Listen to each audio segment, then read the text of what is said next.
John Galt saw where the current system was going and he didn't like it.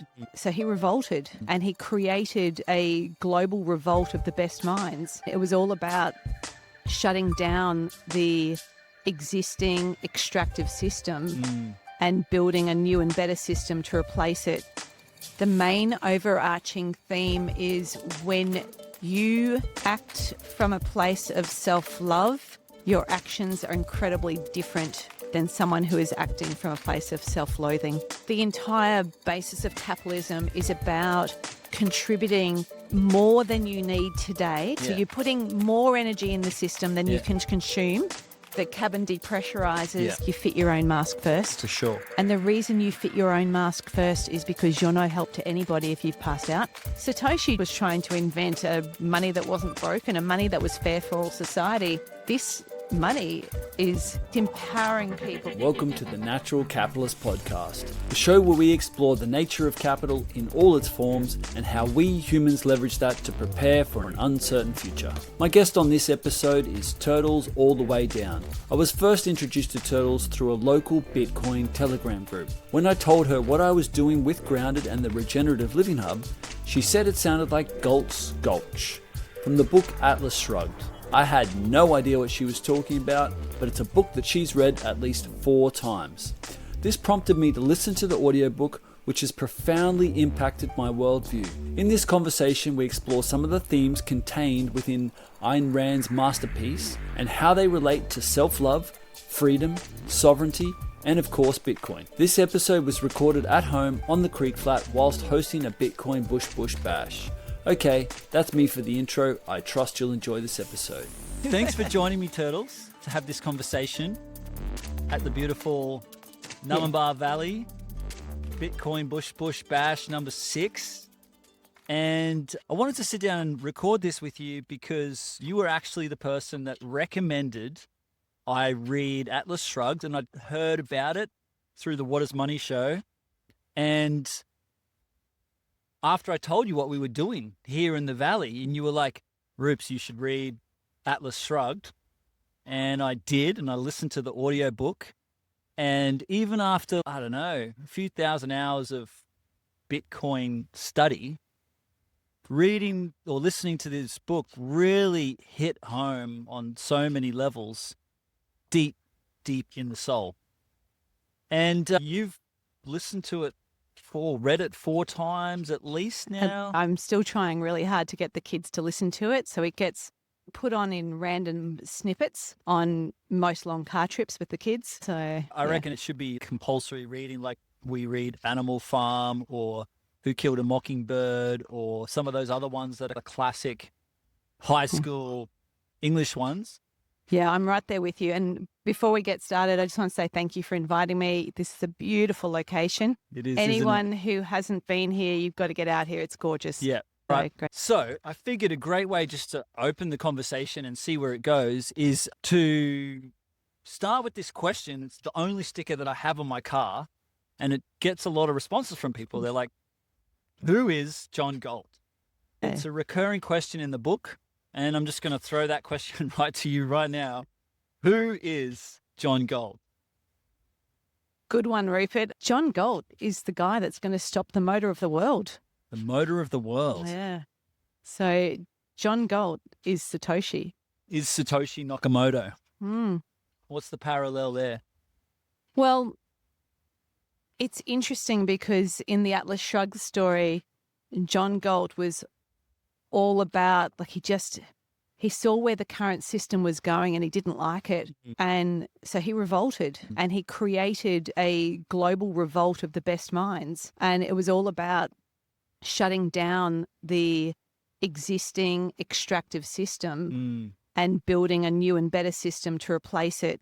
He did it in a different way. Like, the book goes along the lines of where it's done in a complete shutdown of the old system first. I think Satoshi's way is less bloody and create a less bloody transfer. Yeah. I mean, he did kind of build a parallel, right? Like, one by one was pulling all the most productive people out of what was becoming a very tyrannical system. And they kind of had their own little thing going in parallel. But then by withdrawing, and this is maybe where there's the parallel that, like, by withdrawing all of those productive and brilliant minds from the tyrannical system, you might say, that tyrannical system started to collapse faster. And maybe that's what's happening with Bitcoin as well. Like, a lot of smart people are waking up and shifting their whole time and attention to Bitcoin and removing themselves from that sort of the extractive fiat system. So I don't know, maybe there is I think there's definitely a parallel.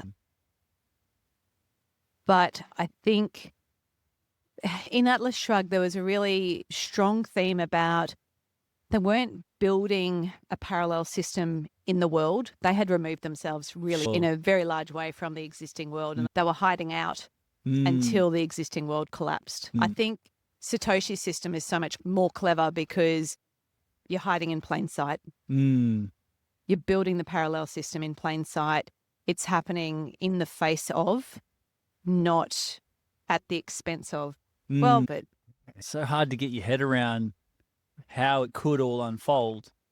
To recap and give a bit of context for everyone that's listening, I'd love for everyone that does listen to this, it can help maybe perhaps inspire those that haven't read it to check it out. And those that have, maybe get a little, like, because it's such a big book. it's huge. Yeah. It's huge, right? Yeah. And I try and talk about it. And if I'm trying to talk about it to people that have, they're still essentially normies, they're still in the fiat world, they don't get it. There are so many themes. It covers across so many different broad and vast themes that, having read it 4 times and still listening to it at various times, there's still things I'm extracting out of it. On the first read through, because there were so many big important themes that came through really loudly on the first read through, there were some other themes that were a little more subtle, but equally as important, that I didn't catch until the 3rd or 4th read. What was one of those themes that you picked up on the 3rd or 4th, say? So my favorite is Ragnar Danaskul, when he's in the valley and Dagny poses a question to him. So for the audience that don't know, Ragnar chooses a particularly dangerous path to intentionally bring down the establishment faster than it would otherwise collapse. His path is more dangerous than the other main protagonists have chosen. And anyway, Dagny at this point discovers that he's married to an incredible other human being. And her question to him is, how can she stand it? How can your wife stand the idea knowing that you go off for months on end doing this incredibly dangerous work? Just for context, he's a pirate. And how do you maintain a relationship in that situation where she doesn't know whether you're alive or dead from one minute to the next? And his response is incredibly profound. I'm going to paraphrase it and butcher it quite badly, but essentially what his response is we choose only to address issues once they're actually issues. We don't live in fear. We don't spend our life worrying about what might happen. If something bad happens, we'll address it then. But until something bad happens, we're going to live like we live in a benevolent universe where the universe is out to support us, not to harm us. And I just think that's such an incredibly powerful theme and a guide of how to live your life. It's basically saying, don't live your life out of fear. Live your life believing that you are within a benevolent universe where the energies around you are conspiring in your best interest versus against you. And that, like, ultimately people go, well, it is what it is. You're living in whatever universe exists. But the reality is your belief shapes it. Your belief that this is either a benevolent universe or an evil universe, that energies around you are conspiring in your best interest or against you, will shape how you act. Dinosaurs on the loose. That's crazy. Remember, I said I've got to do this podcast. But the dinosaurs... Well, I'm going to fight them off after we film. Can you come back in an hour? Yep.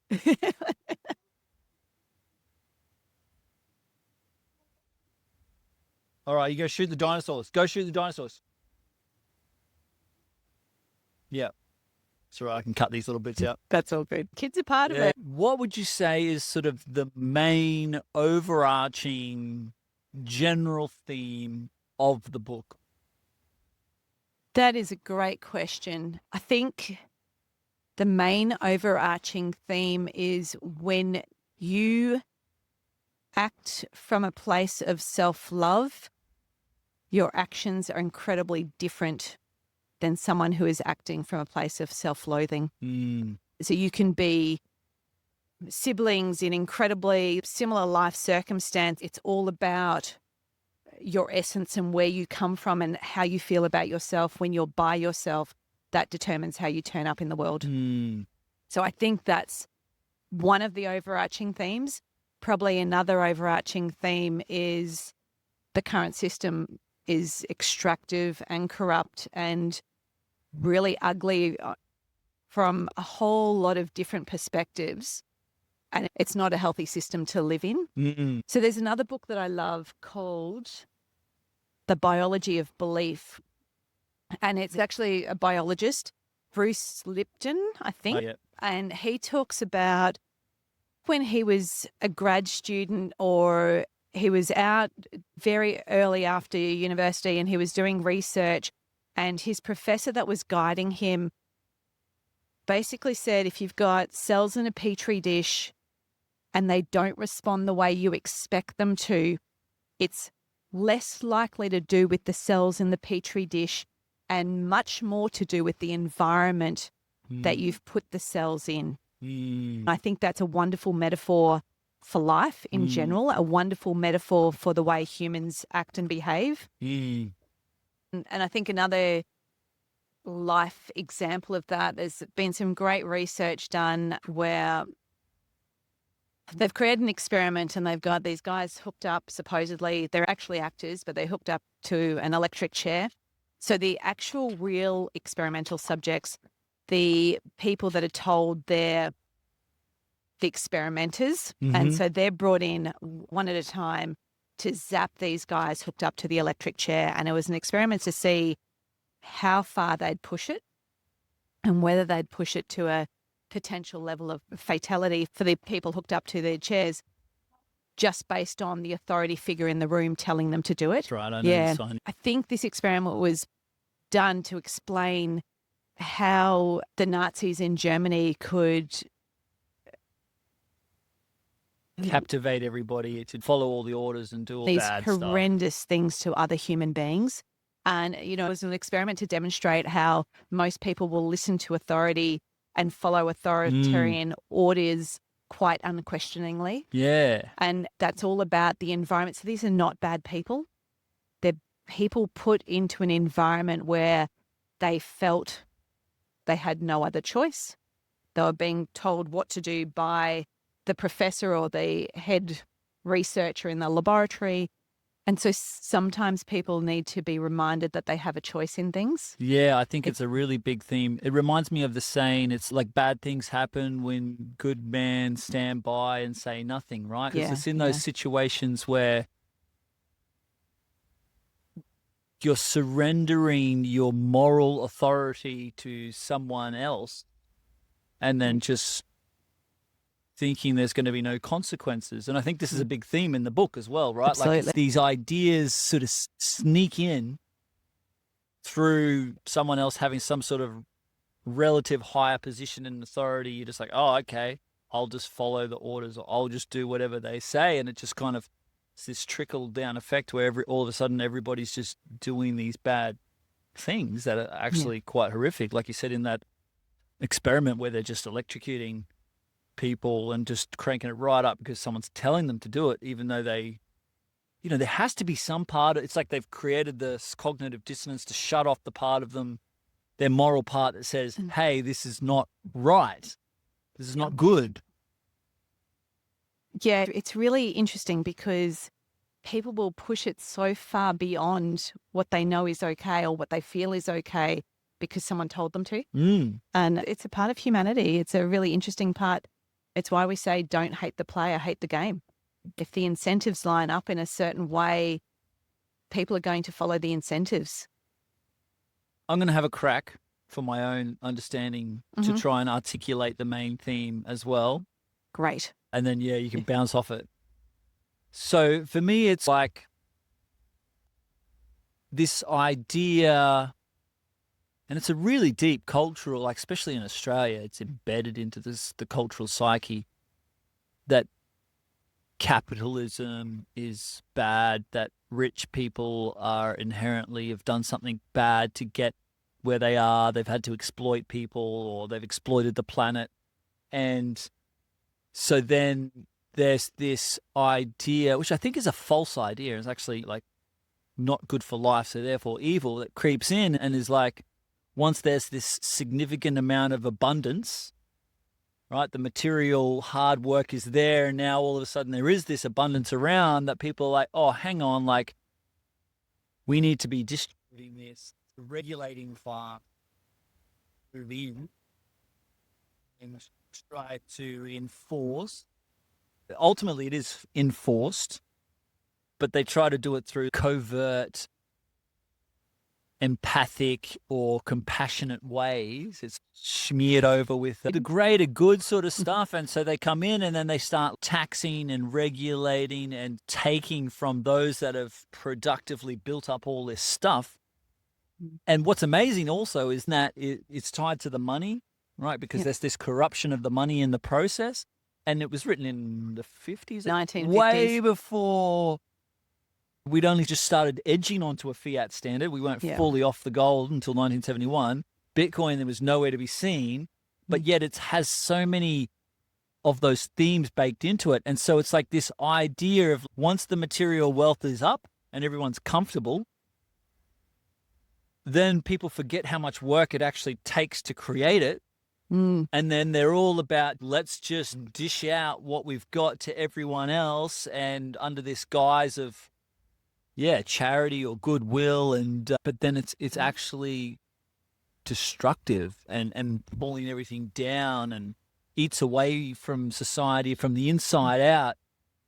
And coming back to that experiment and the Nazis, everyone's just like blindly goes along with it, thinking it's good. My favorite part of the book is the part where, and Ayn Rand's an amazing storyteller, because my kids at school, they were taught to show, not tell in their writing. And Ayn Rand has an amazing way of showing, not telling. So the part of the book that explained what happened when a incredibly thriving capitalistic enterprise was taken over by a socialist ideology, and it showed the successful integrity-based capitalist enterprise, because it was true capitalism, not this phony capitalism we have now. Yeah.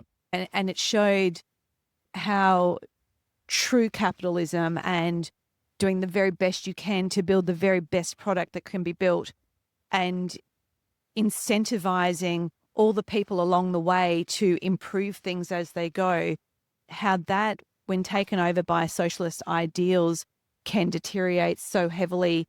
It moves from a rising tide floating all boats to essentially a dog eat dog. It goes from this rising tide floating all boats to literally this socialist organization that starts feeding on itself. And so it goes from this amazing, productive, growing thing to this thing that is decaying when humans eat other humans. It becomes cannibalistic. She has such a remarkable way of showing that storyline and explaining why, when you remove autonomy, when you try to remove being rewarded for your own work, she explains when that stops happening, when you put more in and the more you put in gets distributed out to others who are not necessarily putting more in, why that creates this really cannibalistic, god-awful situation that removes the system thriving and creates a system of destruction. It is, and it comes back to incentives, right? I never even thought about incentives so much as once I started going down the Bitcoin rabbit hole, and in Bitcoin we talk a lot about incentives. I think it would help also to define capitalism as we go into Sure. this bit, Yeah. because the podcast is called The Natural Capitalist. A lot of my hippie, lefty, permaculture friends, it just melts their brains. They're like, why, Rich, why? Capitalism's like...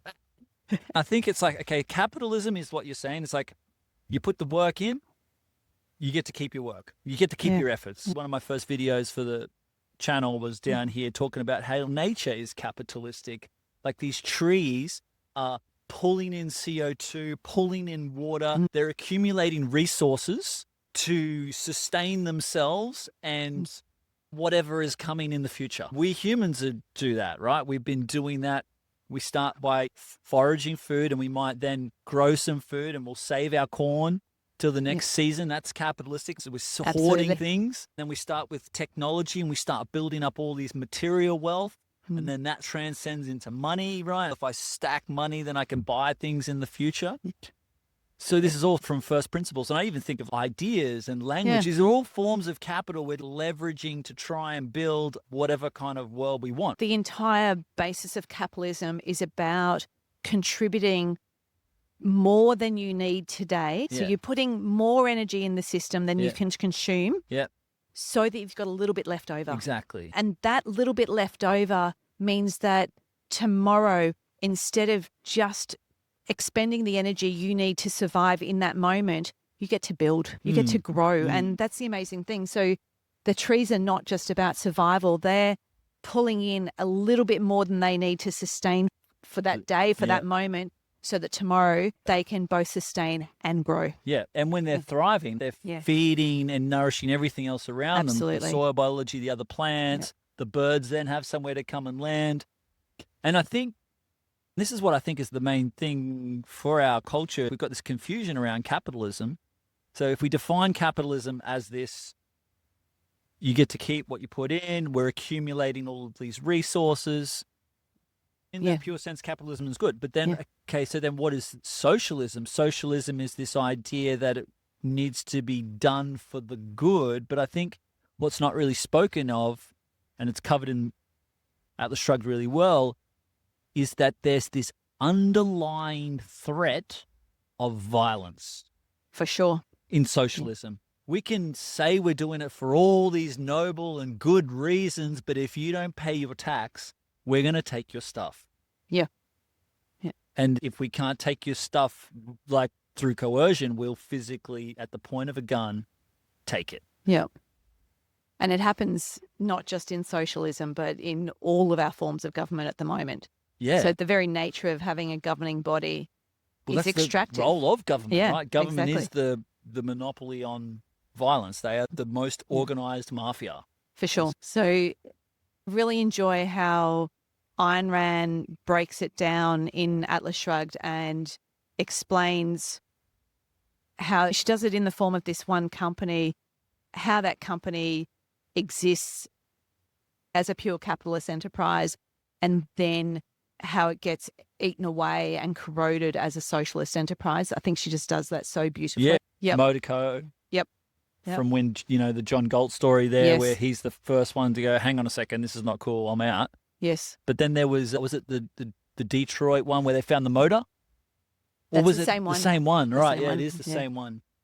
Yeah. So it's a remarkable story. So if anyone wants to understand the difference between true capitalism and true socialism, that's a great place to start, because it really does a very good job of explaining. And there's a key concept in there that Breedlove talks about a lot, and it's this concept of private property. When I expend more energy today than I need to, so that tomorrow I can both survive and grow a little bit, that little bit extra that I saved has to be my private property. And if it's not my private property, then why would I do it? And that's about humans being humans and the incentives. Am I naturally motivated? If I've got kids, and you'll actually see that in nature as well, trees will send out nutrients. A parent tree will selectively send out nutrients through her root system, but beyond that, through the fungus root mycelium network. Specifically to her offspring. And I think that's fascinating. So as a parent, There are absolutely times where I will do more today than I need to survive and share that with my offspring. Yep. But if you remove the offspring out of it and you just go individual humans, if you take that away, then there becomes the question of why? Why? What's motivating me to do a little bit more today? And that's the extractive system we live in. People are less inclined to go that extra mile today if they can't bank it. Yeah. So that they can grow that little bit tomorrow. If it's extracted out through taxes, if it's extracted out through socialist feel-good programs, then a nihilism sets in. It does. And you also see all of those second and third order effects where the money's broken because for a government to function in a socialist way like we live in now, the easiest way to extract is to inflate the money supply. So devalue the currency through inflating the money supply. And so that's a great way to extract because it's the secret hidden soak of it. And it takes people a long time to cotton on to what's happening. So it's a great way to extract value. I don't like using the word socialism because of how it's been politically corrupted, but we are naturally social beings. And if we produce more than we can use and that thing we've produced is going to spoil, I think also there's a part of us that doesn't like seeing waste. So if I'm growing zucchinis, for example, and I've grown 10 zucchinis, but I can only eat 9, and I can't really store the 10th zucchini, so I'm going to go and knock on my neighbour's door. Actually, I still do it these days. If I harvest something, oranges, lemons, whatever, I go and knock on my neighbour's door and I go, hey guys, I've got more lemons than I can eat. Would you like some? That's human nature. That is what we do naturally. We don't need a government to enforce that. That is people being people and living in a community. The extractive nature removes private property because it goes, well, that extra that you created is not really yours. We're going to take that from you. And the problem is when you don't have private property, you also don't have responsibility. For example, my early life was in real estate and people go, oh, that's amazing. You've been so extractive. The criticism is I've extracted value from society by having this real estate. And I'm like, quite the opposite. I built real estate and provided housing for other people that didn't do all of that extra work that I did early on to create the savings that allowed me to go and build those houses have benefited because I've provided somewhere for them to live. But along with owning that private property, there is a huge amount of responsibility. And anyone that has rented versus owned a house will understand that it's a very different experience. So when you own one house, your weekends are not necessarily all partying. All of a sudden, every time you walk around that house, and I've spent a lot of my life doing both, renting and like living in properties I've owned.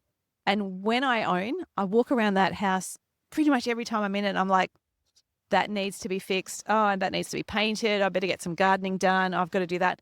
When I've rented, and we take really good care of the rental properties we've been in because also owning properties that other people are renting, we have a certain level of respect and we want the people renting our properties to respect our properties. So we look after them, but we do not spend every day walking around going, oh, I need to fix that. I need to do that. We'll do little things, but it's not the same level of responsibility.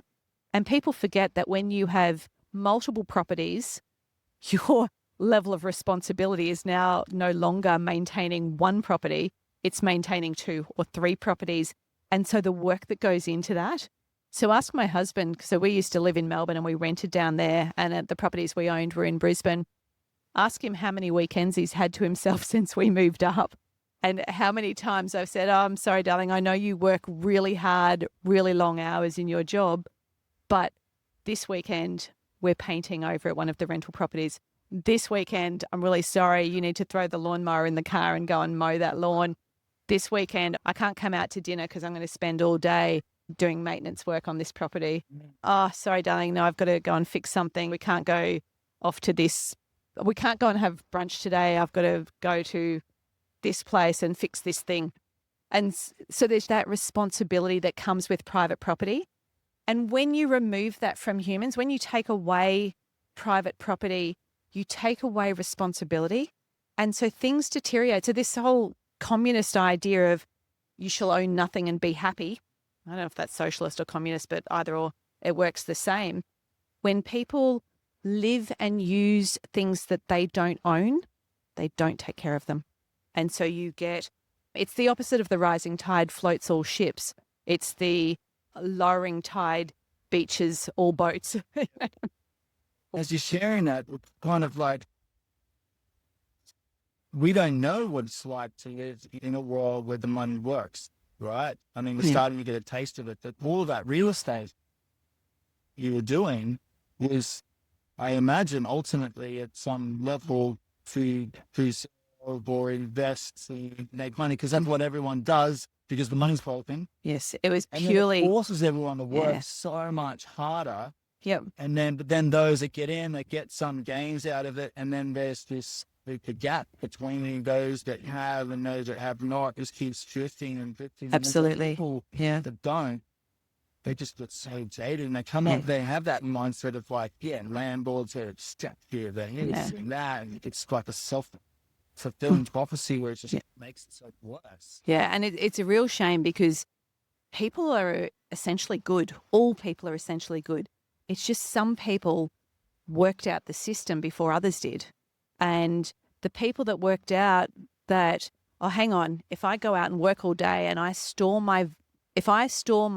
the extra value that I've put into the system, if I store that in money, I don't understand it. Before Bitcoin, I didn't understand it, but I get that. So I go and work extra and save $100 today.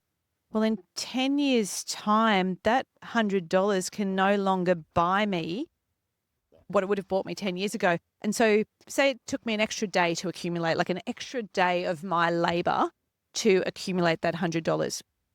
10 years' time, I want to be able to go and spend $100 and get a day of somebody else's equivalent labor, because that's what money was designed to do. And so early on, I went, money's not doing that. And it was not this conscious thought. It was just a recognition of, well, if I do extra and store in this, it's not working. So what I have to do is go, where can I store my value? How do I make my money actually work? And then it becomes property, or it becomes the stock market, or it becomes something else. But now that I have money that works as money, like as a store of value across time, I'm like, I don't want extra houses. That's so much extra work for me. It's so much extra responsibility. I'm putting all of those properties back out there. Please, other people, buy them. Find your own property. Learn the responsibility that comes with having your own real estate and all of that sort of stuff. Spend your weekends working to fix those properties and make them better, and then understand the free ride. And it's not a free ride, obviously, but it's a free ride as far as responsibility that you get when you're a tenant. Yeah. Like it really is a free ride. Yeah. I wonder what it takes to activate more people to start to take on that responsibility. I think it's just money doing money's job. Like, I think it's just money that's not broken, which is Bitcoin, which is why it's amazing. If you all of the sudden can go, okay, I can do extra work today and put that aside, and in 2 years' time or 5 years' time or 10 years' time, I can build it up. And when I want to go and buy something that's private property that I value with that money, it's accumulated in value across that time versus being debased, and I can go and buy that thing. I think that's all it takes. It really doesn't take a lot. And what that does is it empowers people, because they go, hang on, if I do more today than I need to do for my basic survival, I'm empowering my tomorrow. Whereas when money is broken, it disempowers everything. And so you can go, I can add more value today, and that value will still be there for me when I want it. I'm very passionate about it. It's such a simple thing, but it's something we haven't had in our lifetime unless we've gone, oh, hang on, something's not right. I don't really understand what's not right. So therefore I need to become an investor, and I need to, well, which is... Most people do, right? Yeah, yeah. especially in Australia, the government then incentivizes people to do that with negative gear. Yeah. It's like, just fuels the whole thing. Yeah, and you write about that divide becoming greater between the people that have taken the money, the fiat, so the paper money that is debased every day, and put it into something else other than money, versus the ones that have left it as cash in the bank. And that's really sad to see that divide growing. Even as someone who's on the better end of that, I actually want that divide to narrow. I want everybody that gets off their ass and works hard to extract the value they deserve to extract and be able to save it in the money that's designed, like it's one of the functions of money is the storing value over time. Want them to be able to save that, so then they go, hang on, by doing more, I get more. And it's not how it works at the moment unless you become an investor. I think it's sort of hedge the topic, which has come up a few times in conversations, and I'm curious to hear your thoughts on it, of this capitalistic idea is, okay, if you work hard, it's going to work hard, then if you work the hardest and provide the most value, become the most wealthiest. Mm-hmm. And then the idea would be that as you accumulate wealth, you then sort of distribute it with your own discernment. But then there's the sort of the have-nots, those that don't work hard, whether it's through their own sloth, whether they've had injuries or disabilities, or now in Australia, we've got this huge rising NDIS idea and speaking. And then there's this argument of, what about all those people? I sit with it sometimes and I think, okay, yeah, I feel that, and it comes up to another shrug as well. What about all this poor, everyone, you know, their means and stuff? And it's like, okay, but if there isn't enough people producing here abundance to help all those others, then that's all going to just eat itself anyway. Yeah. And it's like the harsh reality, and we touched on it yesterday, right? When you're in that small community, if someone's there and they're not pulling their weight and they're dragging everyone down, it's like, how long can you keep supporting them? And this story of an elder in the tribe, and he talks about initiating young boys. And it's like he'll take them out into the wilderness to go through this initiation. If they don't make it through this initiation, then they leave them out in the thing. And then everyone's like, oh, that's so harsh. So it's like the phrase that I wanted to get to was like, it's better to leave an uninitiated boy out in the wilderness than to have him in the village, because he'll burn down the village just to feel the heat. Yeah. Yeah. So I liken it to the idea of, if you're in an aeroplane and the cabin depressurizes, you fit your own mask first. For sure. And the reason you fit your own mask first is because you're no help to anybody if you've passed out. Yeah. And so I liken it to that. We're not in a tribal setting anymore. No. But if we're in a tribal setting and the tribe's survival depends on every person in the tribe pulling their weight, it makes complete sense. But we've lived in an abundant society for a long time with amazing technology that's risen, you know, the rising tide floats all boats. Yeah. Well, our boats are floating because of amazing technological advancements over the last, forever. Yeah. What we have is people who are naturally kind, naturally social beings. If you give people back their empowerment to add extra value into society, to hold on to the extra value they add, and then to share it at their own discretion, they'll look around to their neighbors and their friends and their family and they'll go, hey, that person's really struggling. And they're not struggling because they're lazy or they couldn't be bothered. They're struggling because they've had a major injury or they've got a disability or they've got something going on in their life that is not just a nihilistic, can't be stuffed. It's more a, hey, unfortunate tragedy of I just life. didn't get dealt the full deck, or I got dealt the full deck and I've had this freak random accident and I need a bit of help now. And humans help. Like, we are naturally geared to help. So it's when governments start extracting and forcing that help, then people get a bit shitty, because there's always going to be the person who again, I don't think there are bad people. I think there are people there that go, hey, I live in a society where I could sit on my ass all day and do nothing, and everyone else is going to take care of me because the government makes them. Why would I get off my ass and work really hard for the rest of my life if I could go surfing? Surfing's so much more fun. So why wouldn't I extract the dole or whatever it's called these days and just go surfing, because I can live my best life surfing. So I don't hate those people. They are using the system that was created in not necessarily the way it was designed, but people will always react to incentives. If you give people that opportunity to not contribute, there are some people that will take advantage of that. So it's that back to don't hate the player, hate the game. And so as a society, we need to go, hang on, when we make this tweak, when we make this decision, when we bring in this regulation, it's not just about first order consequences. Let's actually stop for a minute before we bring in this new regulation, and let's have a think, what might be the second, third and fourth order consequences?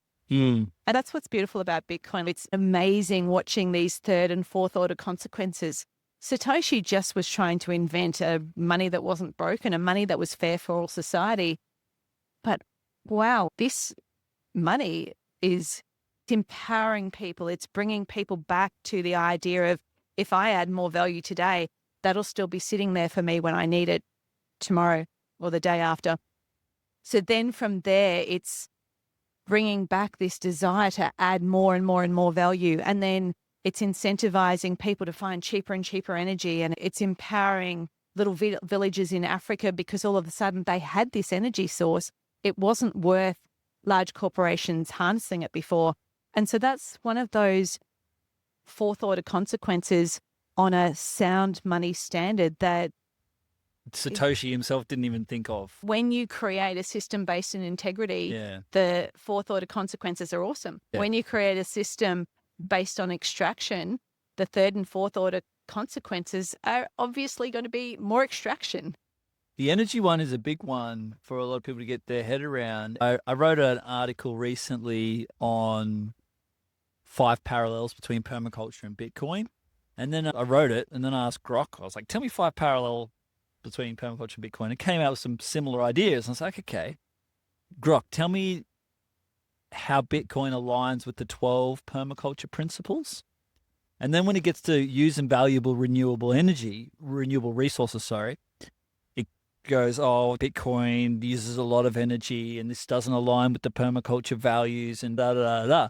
I said, oh, really? I've heard that 54% is sourced from renewable energies. And he goes, oh, it goes back and goes, oh, actually, yeah, you're right. That comes from all these other studies. And then I said, okay, now rewrite that, integrate into the thing. It is incentivizing, without any need of governments and rebates and whatever else, it's incentivizing miners to find the cheapest and renewable, right? Because renewable is cheaper. Yeah. Because if you can tap a waterfall or you can tap a volcano, it's much cheaper than the amount of resources and energy that goes into extracting coal, for example, right? The machinery and the energy and the people and getting it out and then building the bloody coal-fired plant. It's like you put a turbine on a waterfall or you plug into a volcano. It's pretty amazing to see those kind of third and fourth order things playing out. It's hard to even imagine what the world will be as we come out of it. It is exciting. It's exciting. It seems like Bitcoin is the singularity point of the internet, right? So the internet was like this free flow of information, and information's everywhere. But then, of course, comes the Byzantine general problem with information being copied, and then how do you get consensus? And so then that's been solved with Bitcoin, so that information, there's a single source of truth. So it's like the singularity. It's like a little black hole that we're piercing through. And then when we get out the other side, it's like, oh, now what's possible? Yeah. And I think there is I don't know. I just think of Atlas Shrugged again. It's like a Bitcoin book before Bitcoin was even there. I don't even know. Was she into the Austrian economics much at all? I don't think it was that. I think it's just... It's based in integrity. Yeah. It's based, and I don't just mean integrity the way we think about it as positive human action, but integrity in a system that does what it's supposed to do, that it holds its value. And so I think I don't know, I'm not Ayn Rand, but I believe that her whole driving idea was people should be able to keep, if they produce more than they need today, they should benefit from that little bit extra, whether it's tomorrow or 10 years from now. Okay, so I fully agree. But then the argument comes from the socialists and all my socialist friends of like, okay, scale that up to someone like Elon Musk, net worth $450, $500 billion, richest man in the world. It's like, he doesn't need all that. He should be giving that out, right? And then it's like, okay, so the theory that you're saying there, if you put the work in, you should be able to keep it, right? As long as you've earned it in integral ways, right? You've just produced a service to people and you've earned that, you should be able to keep that. But then like, shit, I think even in Australia, the Greens are talking about billionaire tax. So anyone over 50 million, anyone with a net worth over 50 million, 6% a year, just like, duck, just taking it by force. And so, yeah, it's what would you say to those people that are, when you scale that up to the richest of the rich, who arguably, let's say they've earned it all through integrity and they've all just solved big problems? So I don't think we can in today's society because the base layer is broken. Right. So everything we're measuring in. Yeah, everything we're measuring in is broken. So you can't go, well, Elon Musk has delivered $1 trillion worth of value or 400 billion. I don't know what his net worth is now all the time, but we don't know. We will never know because we have this broken measuring system. So it's like having a tape measure that, you know, today a meter is this long and tomorrow a meter is this long and the day after it might be this long. Imagine trying to build a house with a measure. So we can't go, Elon Musk has extracted more value than he's added or he's extracted less because our tape measure is broken. So, however, in a system based on integrity, if you get very, very wealthy people, what they've done to achieve that wealth is they've raised the tide. We often talk about how the general standard of living today for, say, the poorest person in Australia is living with a higher standard of living than kings 300 years ago. So if you think about it that way, Elon Musk, so he's a terrible example, but okay, let's just go Hank Rearden from Atlas Shrugged. He's added tremendous amount of value back into the system. He's extracted value. Well, no, he hasn't extracted value. People have traded with him and given him value for value. So they've paid him money because he's provided value to them. And with that, he enjoys an incredibly comfortable lifestyle. But let's have a think about his janitor or his house cleaner who also enjoy an incredibly comfortable lifestyle well beyond what their basic labor would have provided them without a Hank Rearden. So if steel had never been produced, if toilets had never been invented, someone had to get off their ass and put so much more in than they took out to create this thing that adds value to all of humanity. Even the little guys that will never achieve the same standard of living necessarily, but their standard of living is so much higher because of the people that came up with the inventions that added all of that extra value in. So that's what I say to your socialist friends and to all people who are like, oh, rich people shouldn't be rich. It's not that I disagree when we're measuring with a broken tape measure, but based on a sound money, I absolutely disagree. Let them have their wealth and be bloody grateful that they got it, because whatever they did to get it, assuming they're not looters and moochers, they haven't held anyone at gunpoint and they haven't extracted through tears, they've exchanged everything they've got, value for value, based on what they've added into society. Let them enjoy it because they've done so much for you. I think, it's like a thought experiment that most people struggle to do. And I've checked myself, have to do it a few times. It's okay, build it up from first principles. If you create something, you create it essentially out of nothing. And then You put it out to the market, and then people voluntarily, like, it's all theory, right? Theoretical. Yeah. People, they're voluntarily exchanging with you. They're voluntarily handing you cash. If you do that for 1 billion people and they all give you $2, all of a sudden you just earned $2 billion. Exactly. That's great. Yep. If you've done it through that kind of integrous, you're not at the point of a gun, and it's not manipulating and coercing people. I was talking with Wiz this morning, and he said every entrepreneur, all they want to know is one thing: do I have product market fit? And in a financial system based in integrity, Bitcoin, not fiat, that becomes the truth. Yeah. Because right now, entrepreneurs don't need that. They So go, distorted. hang on, is there a government incentive I can take advantage of? I don't So need bad. I don't need product market fit. I just need some idiotic officials who are going to put out this grant to put in solar panels or some shit, right? or insulation bats or something else that's stupid. So I don't need a product market fit. I just need to be able to extract value from an idiotic government scheme. Yeah. But that aside, go back to a real money and you go, okay, I just need product market fit. The person with the best product that is meeting a need of society ends up with the most money. Yeah.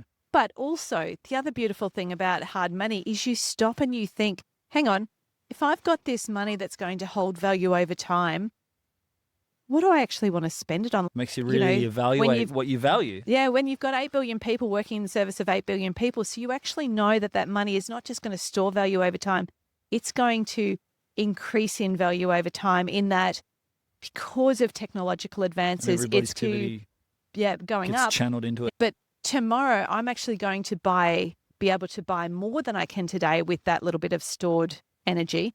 You start questioning what you really need. Do I really need that extra TV? Do I really need this other little trinket? Or if I leave that there and keep storing it, what could I get with it 10 years from now? What could I get with it 20 years from now? So it makes you think about where you're expending your value, how you're trading it with other people, what you're trading it for. It forces other people to go, oh, hang on, they've actually got something of real value now, so I have to produce the best product. To make them part. Like, I've actually got to create something of real value so that they'll go, oh, that's more important to me than this. So I think Bitcoin creates this renaissance of integrity, renaissance of quality. And I'm super excited about that. And I think rounding it back out to Atlas Shrugged, Rand just has an amazing way of expressing that in story. And I would love to see it become part of the school curriculum, because no child should leave school without understanding how the economy really works. And Rand spells it out beautifully, not just how it works now, but how it will work and does work on sound money. Yeah, I mean, you mean with the Galt's Gulch. Yeah, absolutely. Yeah. There's a couple of things in there I'll dive into, what I've thought about a bit, and it comes back to the lefties and their arguments against the rich people and Elon Musk and stuff, and why capitalism is perceived to be so bad, which really is just crony capitalism. And what you're speaking to before was like, it's not about product market fit. It's about where are the incentives, where are the rebates, where are the things. And it's essentially the Cantillon effect, which then incentivizes those would-be entrepreneurs to hone in on, oh, here's a little thing that I can exploit in the government program. It's free money. Right? And so it distorts so many things that we don't even and then all of these entrepreneurs who would be otherwise doing something of value, they're just attracted to the incentives. And Elon Musk is also part of that as well. There's part of him that's just doing the straight up free market stuff. But then there's the part that's going, well, I'll take that government contract for this space program and this government contract. And so he's like, oh, there's all these government contracts. Let's hone in on that. I even see it within my life where we're getting government money to plant trees in the catchment to protect the water bodies and the waterways. And it's like, it's this. They've got all this money. They're just making it up, and we got to spend this money by the end of the year. And here, chuck it. They're just throwing it at you. Just go do it. Just get the thing. And I'm like, wow, this is crazy. I'm experiencing the Cantillon effect. I'm like, I want to do more of this. It's wild. I can see it. Yeah, and it doesn't make you a bad person, but it does make you question your integrity. But you're like, well, if I don't use it, someone else is going to use it. Why? It may as well be me. Yeah. And at least I will, even though it's extracted money, extracted from people adding real value, or printed. But at least when I go to use it, I will try and use it in ways that are going to better the world. Yeah. But you're still corrupted. Yeah, I've been very well aware of that trade-off. And the other thing is I'm planting trees and I'm It's stabilizing. not- Oh, look, that's what I just do to justify myself. And like you said, it just came to me. I didn't go looking for it. It was just like handed to me. And I was like, okay, well, let's just do it. Isn't it frightening that we have a government that is so screwed up with its extraction, even though it can't balance the books? There are areas of it that just have this money to spend that are so desperate to spend it that they go looking for people to give it to. How about they just give it to the people that they extracted it from in the first place?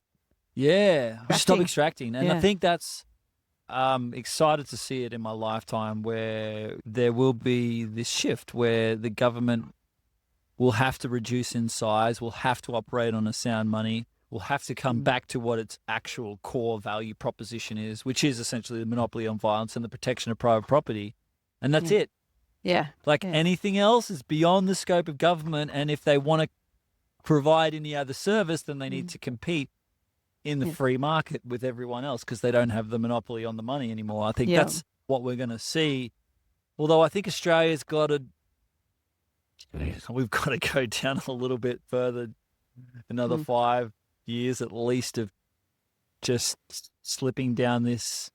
Oh, let's not project that. Let's just let it unfold and hope that's not the case. No. So I'm not putting that out there. You can put that out there if you.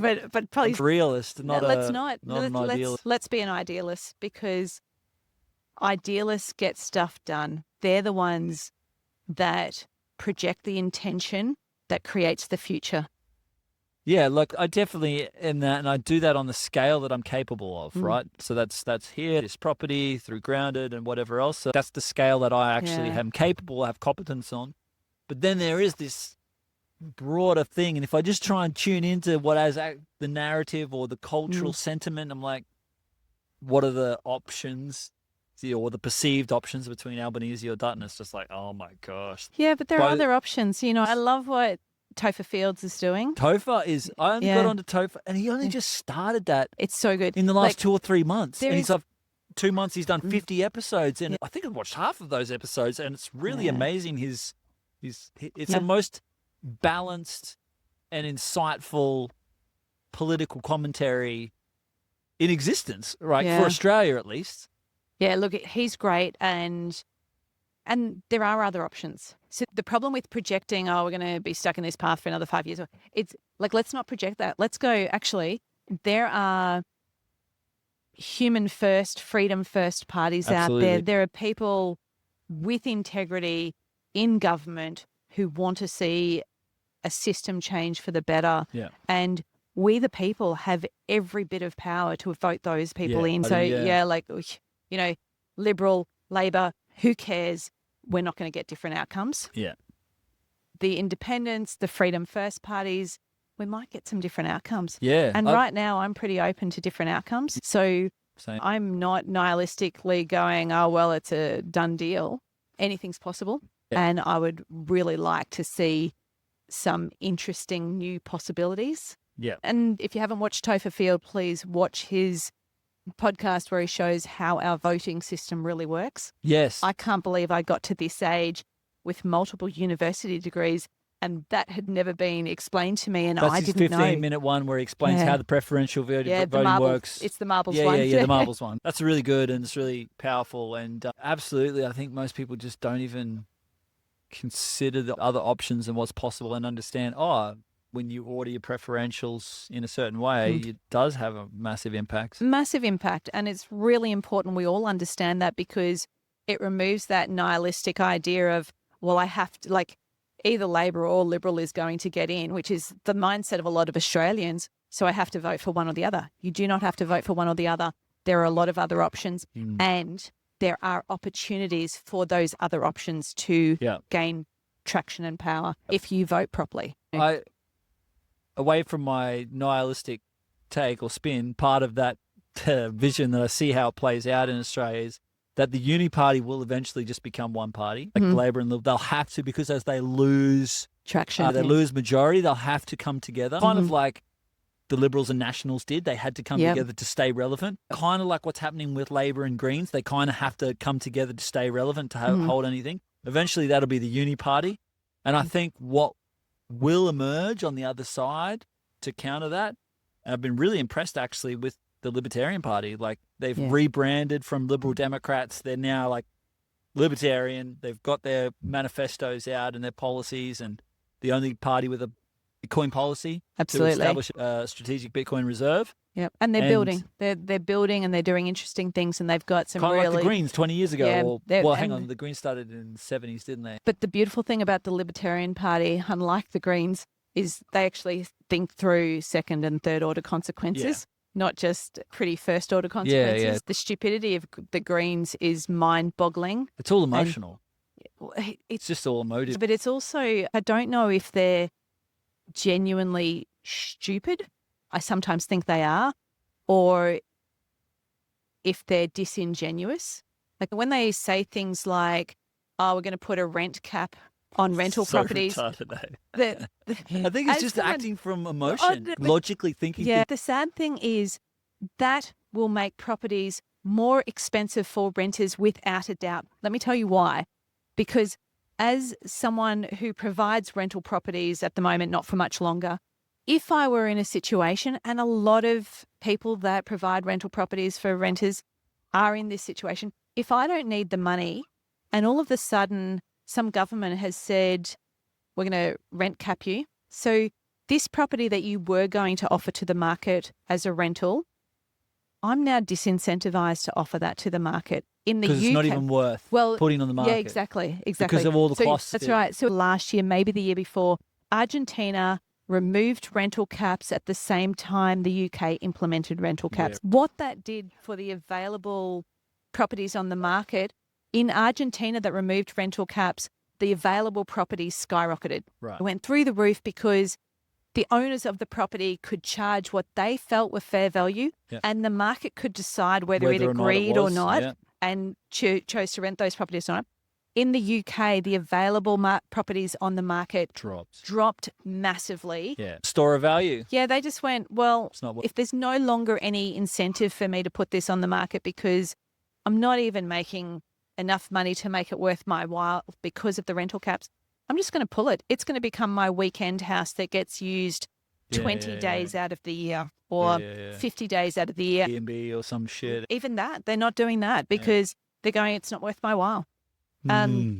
So that's the unfortunate thing about a lot of Greens policies is they think through the first order, feel good sort of stuff, but they don't actually go, well, hang on, how is this going to play out in the real market? So I find it massively problematic and a scourge on society. Like, I know that's harsh. But Look, I used to be very Greens orientated. I would vote Greens as number one back in the day. And this is my latest thoughts of it, is it's like the people that vote Greens are usually the people that are in cities that are feeling guilty. It's they're guilty for their lifestyle, and they're like, oh, I need to vote Greens so the government can do the work to improve things. Right. And it's like, I was like that when I was in the city. Then I get out on land, and when I'm actually on the land, I'm like, none of that makes sense anymore. None of that makes sense. And then you realize why none of the farmers vote Green. They're like, fuck the Greens. But they're the ones that are actually on the land. The Greens would drive farmers out of business. So there are food producers, by the way. The Green policies would literally drive farmers off the land and make it not viable to produce food for all of the people that live in the city that vote for the Greens. So it's a really sad thing. And again, it's people acting in ways that feel good. It's virtue signaling. It's not thinking through, oh, actually, how does this play out? Yeah, and it How- really comes back to Atlas Shrugged, right? Because that's what happens. There's all this virtue signaling. This is what we need to do for the greater good and to help the poor and to do like, but it's so detached from reality, and it's so actually, there is a level of disingenuine, like even though it's like, I don't know, like it comes from maybe Does there's it? a, Does I it? don't know. I like. If I was Does to it come put from my a good white place? hat on, I would go, maybe it does. But I like to think they're either really, really stupid do-gooders, or they actually know what they're doing and they know that their stuff is bad for humanity, and they're just pure evil. So I don't know. They're either really dumb or really evil. I just rather go, they're a tiny percentage. The fact that they've aligned with Labor, like, it's quite sickening, but we've got a tiny minority making too many important decisions.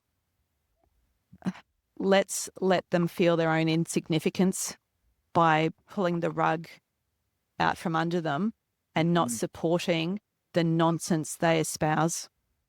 Yeah, it all comes back to this idea of we need a because it's all big government, more government, government housing, government going to build homes, government going to do this, government, like it's just all about bigger government, which to me, I think it just brings more problems. Yeah, absolutely. Because it's that hubris idea that a centralized body can make better decisions for a huge organism or a huge society than each of the individual actors within that society. And it's ridiculous. If you reduced it down, it'd be like saying in the human body, okay, my big toe should be making decisions for my left ear. It's that sort of nonsense. Well, hang on. I think probably my left ear probably knows what it needs more than my big toe knows what my left ear needs. So let each of the individual players work out what their needs are and express that through the free market, because then you remove the hubris, you remove this idea of one central body knows the needs of a squazillion moving parts. Let each of those squazillion moving parts make up their own mind and let it be expressed through the free market. Yeah, but then that's so hard to get that until we fix the money. It's fixed. Well, It's it is fixed, fixed, Rupert. sure, It's sure. fixed. It's Sure. just now it's Gotta just a roll matter out of education. time. So like Atlas Shrugged are a great part of the So good. education because, you know, Atlas Shrugged, these things are great at spelling out the problem and going, why is our current system broken? What's wrong with it? Yeah. So that's the first part. And then the education from there, okay, what's wrong? How do we fix it? Yeah. And so what the solution what is. would a solution And- look like? And that's, it's just a matter of time and education. And every day, more and more people coming to that education, they're going, oh, hang on, there seems to be something here with this Bitcoin thing. What is it? Let me look into it a little bit further. And for anyone out there that's starting to look into Bitcoin, I just want to say this because I was 3,000 hours in. That's a lot of podcasts and a lot of documentaries and a lot of stuff. And I got it from a technical perspective. I understood how it functioned and everything like that, but I'm a student of humanity, and there was something that didn't sit right for me until I went down the cypherpunk rabbit hole. The cypherpunk is the movement that, for the listeners, that essentially are the prehistory to Bitcoin. And for me, they were the missing puzzle piece.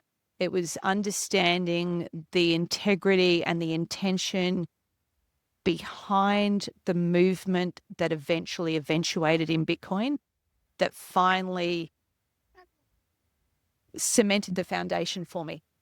So once I had that foundation cemented, the rest made sense. But without understanding the cypherpunk movement, even though I understood Bitcoin, there was something really important missing. I highly recommend to everyone, if you haven't looked into the cypherpunk movement, look into that, learn, understand it. And looking into that, I didn't know before, but a really major influence for Tim May, who really is the not quite the godfather of the cypherpunk movement, but he's certainly a very important player in its establishment.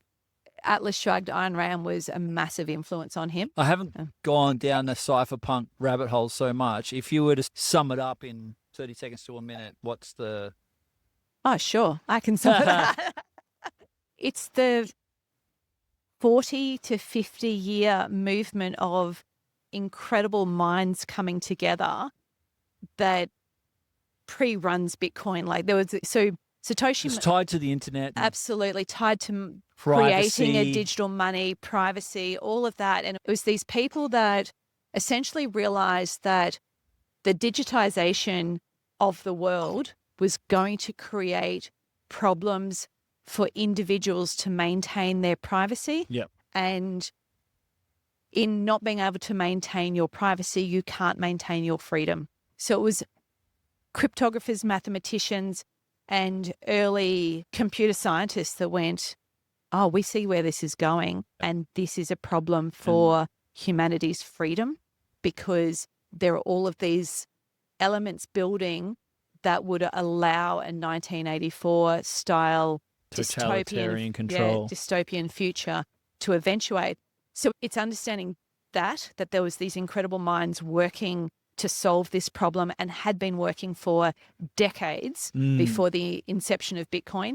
And they'd solved, like, because one of my problems with Bitcoin is I'm like, there's no way one genius can come up with all of this. But when I realized that there were geniuses standing on the backs of geniuses, like on the shoulders of giants before them, and there were all of these different contributors along the way that, oh, hang on, Hal Finney solved this problem and Adam Back solved this problem and Wei Dai thought this might be an interesting way to fully decentralize the ledger. And all Satoshi did was cherry pick and go, that could work here and that could work here. So he's an amazing engineer that pulled all these things together that were already floating around. Absolutely. Which is like there was like proof of work function, the hash function, the cryptography, the idea of scarcity. Absolutely. Like all of these things, he's just pulled it together. Yeah. So what he's done is absolutely phenomenally amazing, but he wasn't I don't know why I keep saying he, but she wasn't one person going it alone. Yeah. She was a giant standing on the backs of other giants in the world of cryptography and maths and freedom, pro-freedom mindset and all of these other things for trying to build this solution that would maintain humanity's freedom into the future. So that's the cypherpunk movement in a nutshell, I think. Which gave you way more appreciation for Bitcoin, the backstory. Absolutely. Like how it's not just because it's it didn't spontaneously appear out of nowhere in 2009, which even though I'd listened to 3,000 hours of podcasts, that was what I like, and that didn't sit well. I'm like, that doesn't just happen. So then when you go, hang on, no, there's 4+ decades, and depending on where you want to start, like I sometimes tell people, it's 2,000 years of inventions. If you go back to the very origin of cryptography, that's 2,000 years ago is the first evidence of cipher. So I go, it's either 2,000 years if you want to go really crazy, or it's at least 50 years of technological improvements and inventions that have all come together to create this space. And it was built with a really strong intention to ward off some of the potential adverse second and third order consequences of the technologies that we're building, the other technologies that we're building that allowed mass monitoring of humanity. Like just a beacon of hope for the future, for all of us, for all of humanity, right? For sure. Yeah, great chats. It's been fun. Yeah, pretty much an hour and a half. Let's wrap it, but a few interesting interruptions with the kids and the dogs. But, yeah. So thanks very much for joining me, Turtles. It's been great to have you here. Thanks, Ruford. It's been amazing. Bitcoin Bush Bash at the Grounded Regen Living Hub. And let's get back to the fireside chats. Yeah, looking forward to it. Just love these events. Yeah. And thank you again for providing this amazing space. It's great to be out here. It's my second time out here. I missed the other one in between. Can't wait to come back. It's just beautiful. Yeah, it's a good Thanks, spot. mate. Yeah. All right. Thank you.